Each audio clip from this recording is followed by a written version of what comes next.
नाही. पण मी त्यांना सांगतो की आमच्याकडे उलटा अनुभव आहे. आमच्याकडे आमची म्हणजे ताकद किंवा आमची तयारी कमी पडेल इतका आम्हाला प्रतिसाद मिळतो. आणि या सर्वाचे तुम्ही साक्षीदार आहात. आपण सुवर्ण महोत्सव केला त्यावेळेलाही आपण लक्षात आलं छोटी जागा होती, पण ती जागा ज्या कारणासाठी आपण आपल्या कार्यक्रमासाठी घेतली त्याला त्याचा आता उपयोग होत नाही.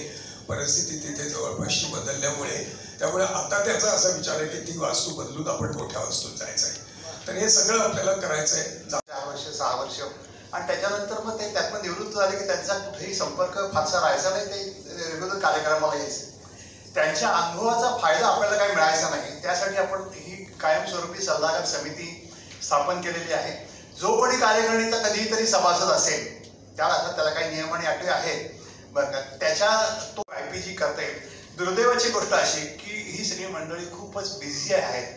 त्यामुळे आतापर्यंत कल्पना आहे झाले रजिस्ट्रेशन झालेली आहे बरं का काही प्रमाणात, पण त्याला हवा तसा प्रतिसाद काही मिळत नाही. त्याच्या पुढचा एक आपण ग्रुप स्थापन केलेला आहे तो म्हणजे पानसे माहेरवाशिणी ग्रुप. इथं पण असतील काही पानसे माहेरवाशिणी